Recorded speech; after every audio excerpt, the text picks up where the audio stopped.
하나님 감사합니다. 오늘도 이 올해 마지막 주일을 우리에게 허락하시고 이 시간 몸과 마음과 정성들에 예배하며 이 시간 말씀을 듣고자 원합니다. 말씀이 나의 심령 속에 잘 심겨지게 하사 이번 한 주간도 말씀으로 살아가는 믿음의 자녀들 되게 하옵소서. 예수님의 이름으로 기도하옵나이다. 아멘. 할렐루야. 1973년 영국의 기간지에 실린 기사입니다. 영국 북부의 큰 시장터에서 공산주의자들과 무슬림자들이 유명한 연사를 초청을 해가지고 그 지역에 있는 기독교인들, 교회를 향한 대대적인 공격을 하게 되어집니다. 그 연사도 예수 믿지 않는 연사를 초청을 해가지고 이렇게 비판적인 이야기를 하게 되어집니다. 그때 역시 그 지역에 훌륭한 목사님 한 분이 계셨는데 사단의 계략, 악마의 계략 이런 것을 잘 능통한 목사님이 언제 어느 때 이 무슬림자들 공산주의자들이 한다는 소식을 듣고 그만 있어서는 안 되겠다 생각하고 목사님도 전 교우들을 이렇게 똑같은 날짜, 장소는 다르지만 우리 합심하여 믿음으로 기도합시다 라고 장소는 다르지만 이렇게 하게 되죠. 이 무슬림자 공산주의자들이 훌륭한 연사를 초빙해가지고 열심히 또 강론을 하겠죠. 그렇지만 이쪽에서는 역시 목사님께서 전 성도들을 동원해가지고 중보의 기도를 하게 되어집니다. 교회에서는 어떤 기도를 하겠어요? 저 무슬림자들과 공산주의자들이 교회에 대해서 이상한 소리 말하지 않도록, 공격하지 않도록 하나님 저들을 주관하여 주시옵소서. 이렇게 기도를 했다라는 겁니다. 근데 여기에 연사들 끝나기도 전에, 여기에 기도가 끝나기도 전에 어떤 일이 있었느냐? 저 위에서 공산주의자들과 무슬림자들이 교회에 대해서 비판하고 반박하는 그곳에 접수가 됐어요. 접수가 돼가지고 위에서 내려와가지고 연사는 훌륭한 연사들 다 잡아갔고 거기에서 연사했던 모든 것들이 다 흩어져 버렸다라는 겁니다. 어떻게 해서 이러한 일이 일어났습니까? 믿음의 성도들이 교회에 모여서 하나님을 향하여 기도할 때 여기에 진행되는 모든 것들이 파행되어 버렸다라는 겁니다. 믿음의 기도는 역사를 일으킨다라는 겁니다. 여러분도 그러한 역사가 일어나시기를 주의 이름으로 축원드립니다. 믿음으로 기도하면 하나님께서 역사해 주신다라는 겁니다. 여러분, 믿음은 하나님의 능력이 임하는 통로입니다. 믿음은 하나님의 역사가 임하는 통로임을 믿으시기를 바랍니다. 믿음으로 우리가 구원의 반열에 섰습니다. 믿음으로 인하여 온갖 축복을 받게 된다라는 사실입니다. 근데 믿음이 중요합니다. 믿음의 자세가 중요하다라는 겁니다. 믿음이 있다 하면서도 믿음이 역사하지 않는 것을 보게 되어져. 실질적인 믿음의 고백이 없기에 역사가 일어나지 않는다라는 겁니다. 아무 응답도 일어나지 않는다라는 겁니다. 여러분, 성경에 보면 겨자씨만한 믿음만 있어도 이 산을 저리로 옮긴다라고 했어요. 여러분, 겨자씨만한 믿음이 있습니까? 할렐루야. 복 받으시기 바랍니다. 겨자씨 알잖아요. 깨씨보다도 더 적은 씨앗이에요. 그만한 믿음만 있어도 기적이 일어난다라는 겁니다. 근데 나는 큰 믿음을 갖고 있습니다 라고 생각하지만 그에게는 기적이 나타나죠. 오히려 부끄럽고 낭패만 일어날 수가 있다는 겁니다. 사랑하는 성도 여러분, 겨자씨만한 믿음이 있길 주의 이름으로 축원드립니다. 오늘 본문의 말씀에 보니까 이 소경이 등장합니다. 바디메오라는 소경이 등장합니다. 이 소경이 아마 겨자씨만한 믿음이 그에게 있었던 것 같아요. 그러니 놀라운 기적이 그에게 임했다라는 겁니다. 오늘 바디메오의 그 믿음을 통해서 어떻게 그가 소생을 했는가 몇 가지로 살펴보고자 합니다. 첫 번째 보니까 예수님을 불렀다라는 겁니다. 여러분 예수님을 부르시기를 바랍니다. 예수님을 부르면 기적이 일어난다라는 겁니다. 가정에서도 엄마 아빠를 잘 부르시기를 바랍니다. 내가 필요하면 누구를 부릅니까? 누구를 불러요? 엄마 불러? 아무튼 다양해. 엄마 부르는 사람도 있고 아버지 부르는 사람도 있지만 아무튼 가정에서도 내가 필요하면 바로 그분을 불러야 된다는 겁니다. 부르시기를 바랍니다. 바디메오는 누구를 불렀습니까? 예수님을 불렀다. 예수님을 바로 알고 예수님을 불렀으니 이 바디메오가 소생할 수가 있었다라는 겁니다. 자, 오늘 말씀해 보면 그렇습니다. 그들이 여리고에 이르렀더니 예수께서 제자들과 허다한 무리와 함께 여리고에 나갔을 때에, 여기서 그들이라는 것은 아마 바디메오 또 디메오 부자 뿐만 아니라 많은 사람들이라고 우리가 생각해 볼 수가 있어요. 그 많은 허다한 무리들이 예수님이 지나가고 계셨다라는 겁니다. 아마 여기에 보니까 여리고에 이르렀더라라고 말씀해 주고 있어요. 예수님의 복음 전파의 중심지는 갈릴리, 버가나움 또 여러 지역이 있었는데 오늘 말씀에 보니까 여리고라고 기록해 주고 있다라는 겁니다. 이 여리고라는 지역은 어떻게 보면 지중해보다도 훨씬 낮은 지역이라고 말씀해 주고 있어요. 여기가 평지이면 여리고는 훨씬 한 250m 정도 낮은 지역이라고 그래요. 그러니까 예수님께서 이 평지에서 복음을 증거하다가 내려가셨어요. 어디로? 여리고로 내려가셨다라는 겁니다. 그 여리고에 누가 살고 있었느냐? 바디메오가 살고 있어요. 또 그의 아버지 디메오가 살고 있었다라는 겁니다. 근데 여기에 보면 다른 마태, 요한, 누가에 보면 소경 바디메오라고 이름은 밝혀지지 않았어요. 그냥 소경이라고 하는데 구체적으로 이름까지 말씀하고 있다라는 겁니다. 이 마가복음에서는. 자 보세요. 1절에 보니까 여리고에 나갔을 때 디모의 아들인 맹인 거지 바디메오가 길가에 앉았다가,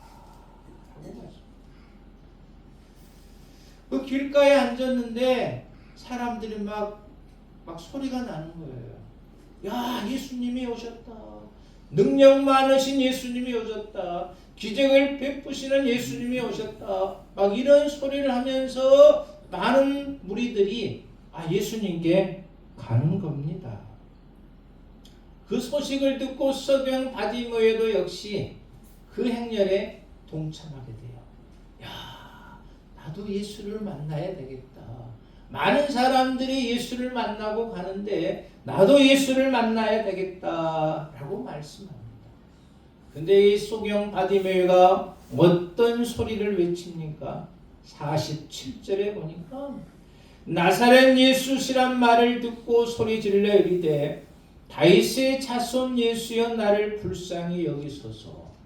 자, 이 뒷부분만 한번 우리 함께 외쳐봅니다. 다윗의 자손. 거기부터 시작. 다윗의 자손 예수여 나를 불쌍히 여기소서 하거늘. 여기 한 5만 명이 모이는데 그 소리가 예수님께 들리겠어요? 다시 한번 시작.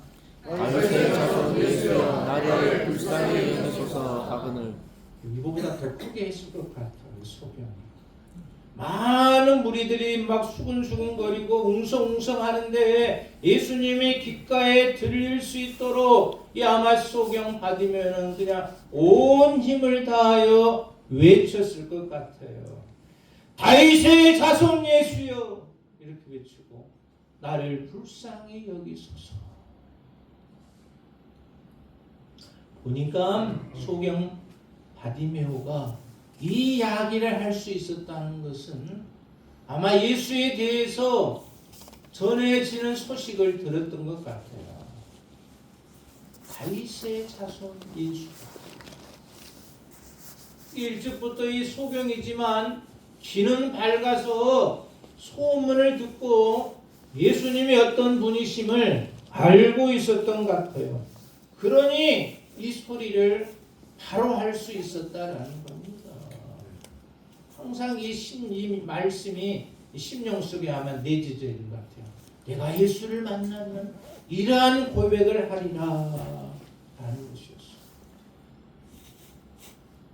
강력하게 주님을 향하여 소경 바디메오는 외쳤다라는 겁니다. 당시 유대 지도자들은 예수를 보기만 하면 죽일 생각이었습니다. 그렇지만 육체적인 장애를 안고 있던 이 소경은 예수는 보지 못했지만 감각적인 소리를 듣고 이와 같은 외침을 했다라는 겁니다.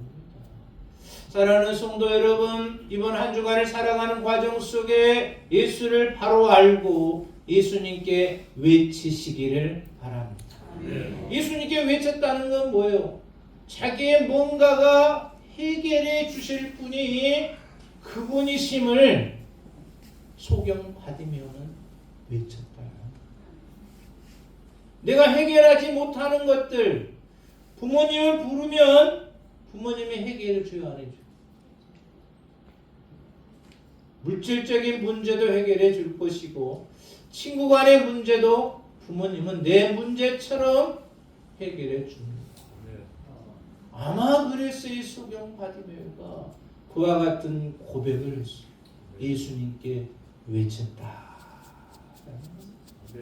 그러니 소경 바디메오가 소생할 수 있었다. 자, 두 번째 이 소경 바디메오가 취한 행동이 있습니다. 48절에 보니까 많은 사람이 꾸짖어 잠잠하라 하되 그가 더 큰 소리를 질러 이르되 다윗의 자손이여 나를 불쌍히 여기소서 하거늘. 첫 번째도 크게 외쳤을 것 같아요. 근데 옆에 있는 사람들이 야 잠잠해 조용히 해 시끄러워 아마 이렇게 제재를 한 것 같아요. 근데 이 소경은 아까보다도 더 큰 소리로 다윗의 자손 예수여 나를 불쌍히 여기소서 외쳤다라는 겁니다. 자, 이 말씀은 무엇이냐? 장애를 극복했다라는 겁니다. 장애가 뭐였어요? 다른 무리들이 제재했어요. 소리치지 말도록 아마 입도 막은 것 같아요. 그냥 앞으로 가지 못하도록 손과 발을 막은 것 같아요. 그렇지만 이 소경은 장애를 극복했다라는 겁니다. 장애를 극복하면 소생할 수가 있다라는 겁니다. 여러분, 거지의 본성은 뭡니까? 나눠주는 겁니까? 구걸하는 겁니까? 거지의 본성은 구걸하는 겁니다. 근데 오늘 지금 이 상황을 보니까 이 어떻게 보면 이 그 무리들이 보기에는 이 거지가 예수님 부르면서 그냥 예수님께 구걸하러 간 줄로 보는 것 같아요. 그러니까 군중들이 제재하고 잠잠하라 했다라는 겁니다. 근데 이 거지는 부걸하지 않은 것 같아요. 예수님을 바로 알았다라는 겁니다. 그래서 예수님을 불렀고 부른 예수를 통해서 뭔가 해결받기 위함이었다. 제재하는 무리들, 잠잠하게 하는 무리들, 이것들이 다 장애 요소. 그렇지만 이 바디메오는 이 장애를 극복해 넘어갔다.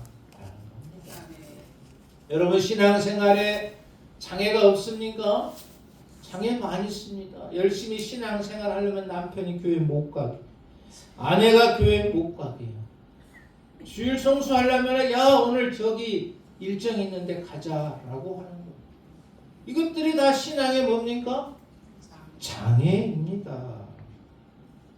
그렇지만 우리는 신앙의 장애를 잘 극복해 나가시기를 바랍니다. 결코 신앙은 넓은 길이라고 말씀하지 않습니다. 신앙의 길은 좁은 길이라고 말씀해주고 있습니다. 신앙의 삶은 장애를 잘 극복해 나가야 된다라는 겁니다. 군중들이 잠잠하라라고 했을 때 이 속에는 더 원힘을 향하여 외쳤다라는 겁니다. 여기서 외쳤다라는 것을 어떻게 보면 속에는 항시 24시간 눈을 감고 있었기 때문에 뭐라고 표현할 수가 있겠습니까? 기도라고 표현할 수가 있어요. 주님을 향하여 외쳤어요. 다윗의 자손 예수여 나를 불쌍히 여기소서라고 기도하는 모습이다 라는 겁니다. 여러분 장애를 극복할 수 있는 방법은 주님을 향하여 외쳐야 됩니다. 주님을 향하여 기도해야 된다라는 겁니다. 여러분 성경에 보면은 많은 장애를 입었던 사람이 등장하지만 그들은 다 장애를 잘 극복했습니다. 마태복음 15장에 보면 가나안 여인이 등장하게 되어집니다. 이 여인도 예수 앞에 가려고 했는데 예수의 제자들이 거절시키는 겁니다. 그리고 예수님도 이 가나안 여인이 외쳤을 때 처음에는 듣지도 않은 것처럼 무시를 해버려요. 그렇지만 이 여인은 또 예수님께 강구합니다. 두 번째 예수님이 그 여인에게 말합니다. 자녀의 떡을 취하여 그들에게 던짐이 마땅치 아니하느냐. 거절까지 해버려요. 예수님도 무시하고 거절했지만 이 가나안 여인은 무시받고 거절을 해도 예수님 앞에 나아갔습니다. 그리고 나서 예수님께서 그 여인을 치료해 주셨다. 장애가 있어서 포기했다라면 이 여인은 완전한 치료를 받을 수가 없었어요. 그렇지만 장애를 극복하니 그의 병의 치료함을 받게 되었다. 여러분 누가복음 18장에 보면은 항상 기도하고 낙심 말아야 될 것을 우리에게 비유로 가르쳐 주고 있습니다. 한 도시에 하나님을 두려워하지 않는, 하나님을 무시하고 사람을 무시하는 불의한 재판관이 있었습니다. 이 불의한 재판관에게 한 가부가 왔어요. 뭘 해달라고? 재판 좀 해달라고. 수시로 왔어요. 아침에도 오고 낮에도 오고 밤에도 오고 이 가부가 불의한 재판관이지만 그에게 가가지고 내 재판을 좀 잘 해주세요 라고 말합니다. 그 불의한 재판관이 거절했어요. 아침에도 거절하고 점심때도 거절하고 저녁때도 거절했어요. 근데 자주 오니까 너무너무 신경 쓰이고 스트레스가 받는 겁니다. 그래서 불의한 재판관이 그 가부의 원한이 뭡니까? 라고 물어보고 해결해 주었다. 예수님께서 비유로 말씀.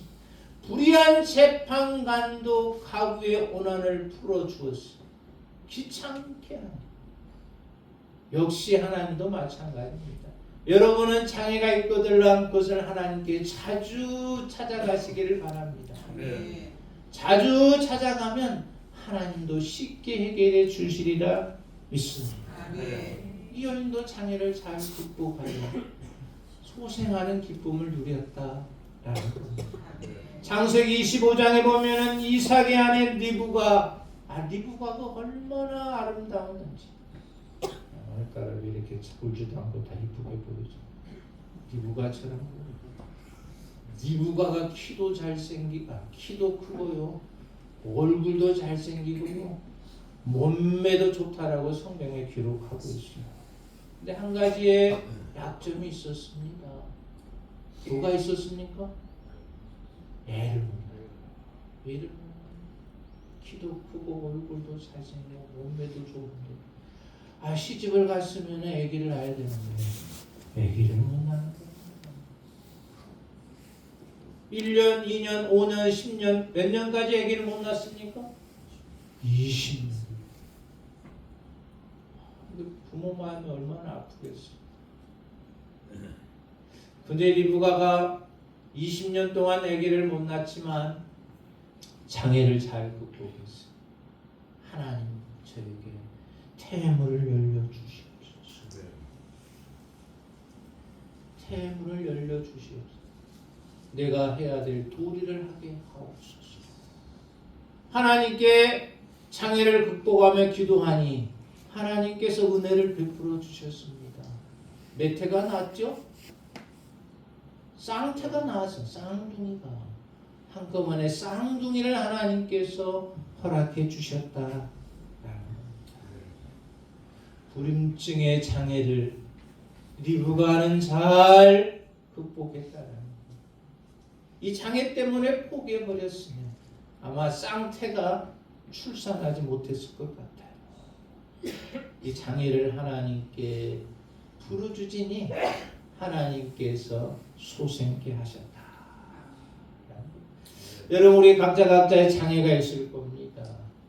그 장애를 우리는 포기하지 마시고 잘 극복하시기를 바랍니다. 네. 어떻게? 부르짖지 못하고 기도로 극복하시기를 주의 이름으로 축원드립니다. 네. 그리하면 소생케 되어진다 라는 겁니다. 네. 자, 세 번째로 이 바디메오가 어떻게 소생했을까? 예수님께 나아갔다 라는 겁니다.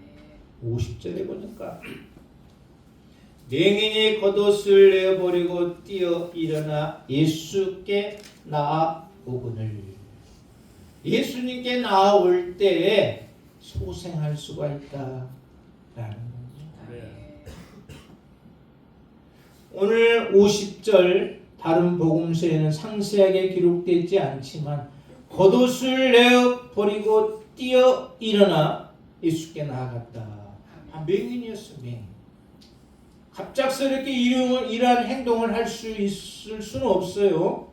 겉옷을 벗고 뛰어 일어나 예수께로 갔다. 너무너무 기뻤겠죠. 그죠?